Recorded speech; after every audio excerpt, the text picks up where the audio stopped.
Yo, balik lagi sama gue di channel Valentin dan salam profit. Oke guys, jadi pada kesempatan kali ini sesuai janji gue ya di video Bitcoin sama di video Luna yang tadi sudah saya update.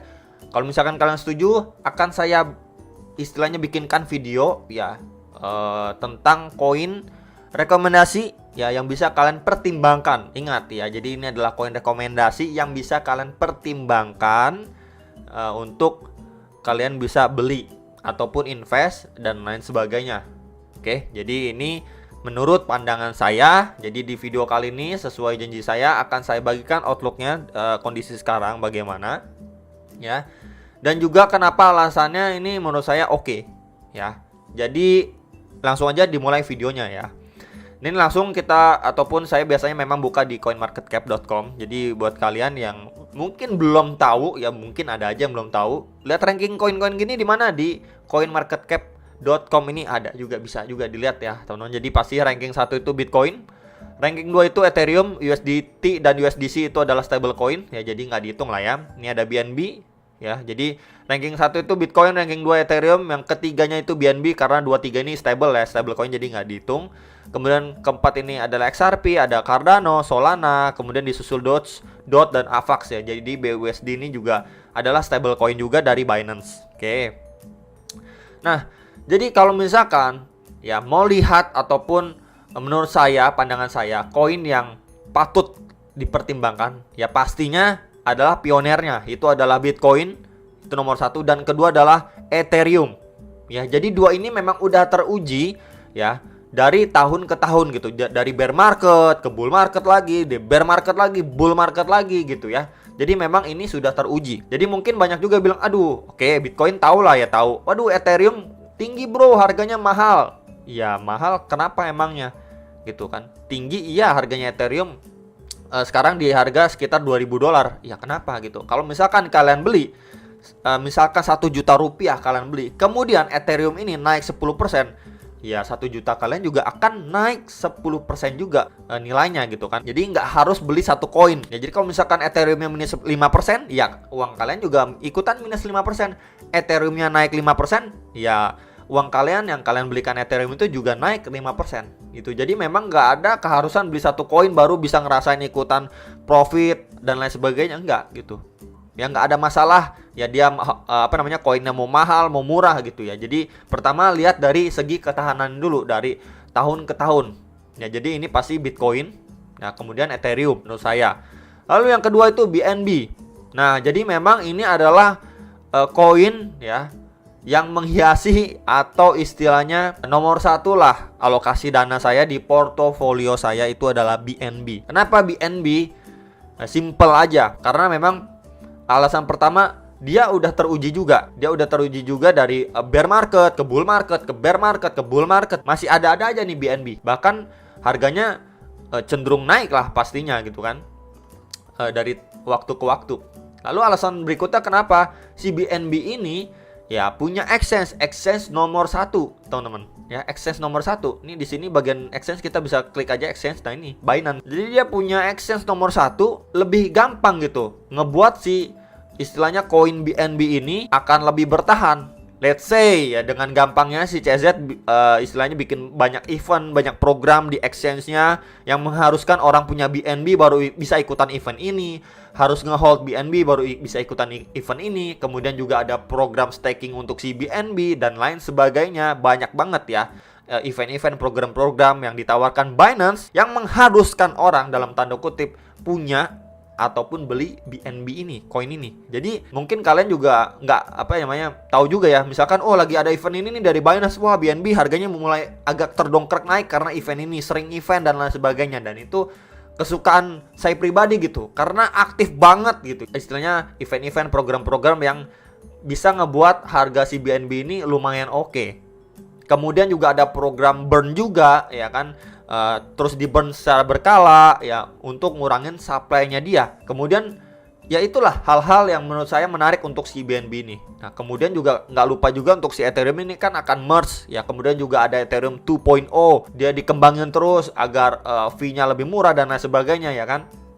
Jadi memang menarik sekali nih Ethereum BNB ya. Kalau misalkan Bitcoin ya pasti ini kan emang pionernya lah ya, nomor satunya istilahnya, ibunya lah. Jadi kalau menurut saya apa sih yang menarik? Ya Ethereum dan BNB gitu. Yang lainnya oke juga seperti XRP, Cardano, Solana. Nah, Doge gimana? Ya Doge kalian cuman bisa ngarepin sama si Elon gitu ya. Jadi kalau misalkan amit-amitnya Elonnya kenapa-napa, ya Doge-nya pasti ikutan kenapa-napa. Misalkan hal buruk terjadi ya sama Elon atau bagaimana, ya Doge akan langsung terimbas. Ya jadi memang resikonya seperti itu, bisa juga. Ya kan?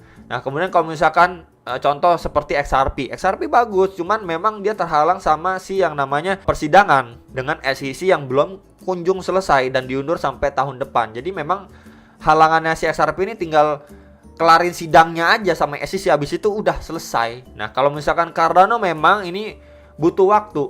Ya bahkan CEO-nya juga bilang ya Cardano itu bukanlah koin yang pengen bikin event hype sesaat, habis itu nanti pump and dump dan lain sebagainya. Enggak. Memang dari si Cardano ini lebih cenderung untuk kuatin dulu ekosistemnya, ya kan, kuatin dulu ekosistemnya, ya projectnya benar-benar mateng dan lain sebagainya, baru harganya akan mengikuti gitu ya dari si Charles Hoskinson-nya. Jadi memang dia nggak terlalu pusingin dengan harga, dia lebih fokus ke projectnya, istilahnya kerja lah, kurang lebih seperti itulah.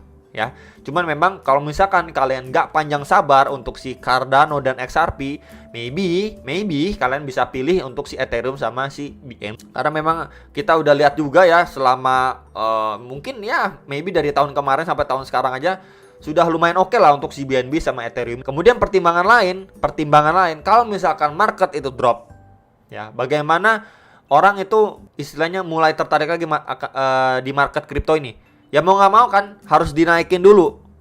Koin apa yang akan dinaikkan pertama atau yang jadi incaran? Itu pasti si Bitcoin. Itu yang pertama. Lalu kedua siapa? Ethereum pasti. Ya abis Bitcoin itu nggak lama orang ngincar Ethereum, BNB, baru yang lain-lain ngikut gitu ya. Jadi cukup istilahnya menjadi pioner juga lah untuk cover di market. Ya Ethereum dan BNB. Dan juga dari segi market cap-nya juga nih kita bisa lihat nih. Dari segi market cap-nya juga gitu. Dan setelah saya ngomong banyak itu, apakah Bitcoin, Ethereum, BNB ini akan benar-benar aman 100%? Ya selama di dunia ini ya nggak akan ada ya yang benar-benar aman 100%. Ya kita memang menganalisa secara fundamental, cuman tetap kita ketahui yang namanya resiko. Ya sebagus-bagusnya apapun pasti adanya resiko dan juga bisa rugi juga. Selagi kita hidup di dunia ini tentunya akan seiring berjalannya dengan yang namanya resiko, akan berjalan berdampingan. Oke ya, jadi ini clear ya, bukannya pasti akan to the moon, nggak bakal rugi dan apa, enggak. Semua resiko tetap ada. Oke. Nah, kita akan pergi ke teknikalnya untuk si BNB ini. Nah, jadi kita bisa lihat ya, ini secara weekly time frame. Ini candle terakhir, ini benar-benar signifikan sekali sampai dia bikin jarum yang lumayan panjang di bagian bawah candlenya. Berarti benar-benar ada upaya ditahan kemudian diserok, disorong ke atas harganya sehingga membuat bentukan candle seperti ini. Nah, kemudian yang menarik juga secara weekly untuk si BNB ini itu adalah supportnya nih. Ini adalah range area support yang benar-benar krusial yang harus benar-benar dijaga oleh si BNB ini sendiri. Karena misalnya kita bisa lihat juga dengan seksama sebelumnya area sini menjadi area tahanan untuk si BNB ini di Maret 2021 ya.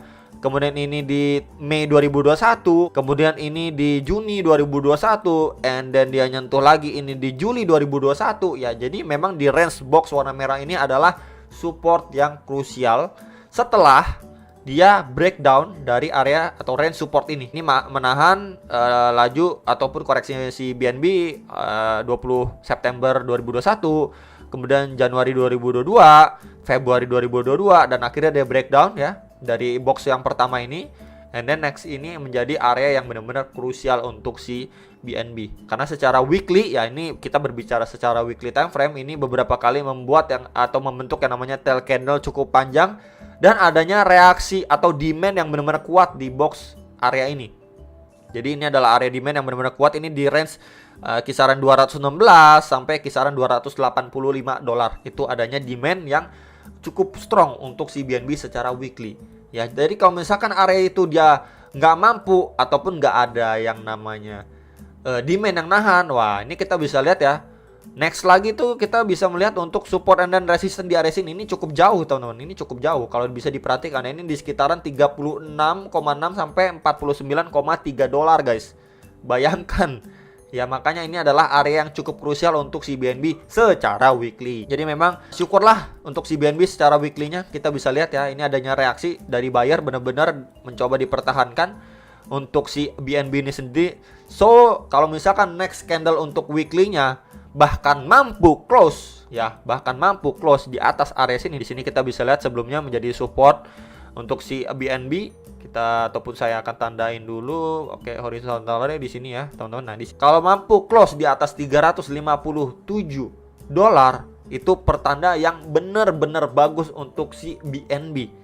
Ya, karena memang dia bahkan mampu setelah istilahnya bikin shadow bagian bawah candle ini cukup panjang, and then next week-nya kalau misalkan dia mampu close gitu ya, seperti ini nih, misalkan dia mampu close di atas area yang tadi sudah saya sampaikan, ini mungkin saya akan warnain warna hijau aja ya kan. Ini juga warna hijau. Nah, kurang lebih seperti ini dia bisa close di atas seperti ini. Wah, ini udah bagus banget, teman-teman. Ya, let's say kalau misalkan terjadi seperti ini udah bagus sekali. Ya, kalau misalkan dia close candlenya di atas seperti ini. Ya, untuk si BNB bisa diperhatikan terlebih dahulu, ini adalah bisa menjadi area resisten yang perlu sekali diperhatikan untuk si BNB, ataupun zona ini yang sebelumnya menjadi support terakhir dari September sampai Februari 2022 ini. Setelah di breakdown pasti di flip menjadi resisten. Ya, tinggal kita lihat apakah percobaan setelah dia drop lumayan signifikan ya, signifikan, kemudian dia mencoba untuk masuk atau close di atas ini, apakah mampu, atau malah di sini adanya reaksi dari tekanan si seller yang cukup strong. Jadi bisa diperhatikan area ini ya. Ini secara weekly aja saya bahas. Oke.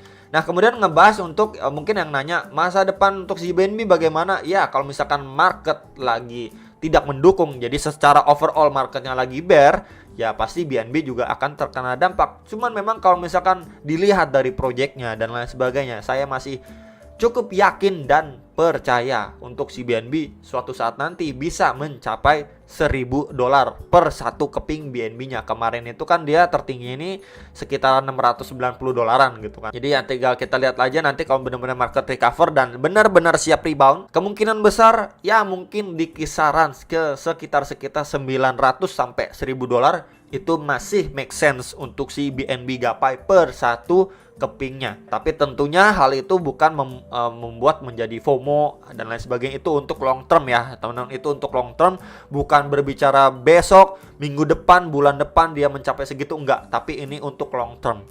Ya, saya masih percaya akan hal itu. Makanya saya ada lumayan lah untuk BNB menjadi alokasi nomor 1 di portofolio saya. Ya, tapi balik lagi ke keputusan teman-teman. Kalau misalkan kalian yakin, setelah kalian lihat projectnya dan lain sebagainya, baru bisa ambil keputusan. Oke. Next, ini untuk outlook si Ethereum ya secara weekly. Tentunya pergerakan weekly yang terakhir ya, candle terakhir ini tidak sesignifikan yang kita lihat pada BNB. Ini BNB benar-benar signifikan. Sedangkan untuk si Ethereum tidak sesignifikan si BNB. Tapi hal yang menarik untuk si Ethereum adalah sama-sama punya hal positif, yaitu dia mampu mempertahankan nih di support ini teman-teman, di sini key support secara weekly time frame yang mampu menahan dari penurunannya si Ethereum di 17 Mei 2021, kemudian 21 Juni 2021, kemudian di 19 Juli 2021. Ini kesentuh 3 kali ya area sini ya. Dan kita mendapati dia rebound lumayan signifikan. Ya, so kalau misalkan area ini nggak adanya demand ya, sehingga dia nggak ada bentuk seperti jarum ke bawah seperti candle yang terakhir ini, wah itu cukup bahaya.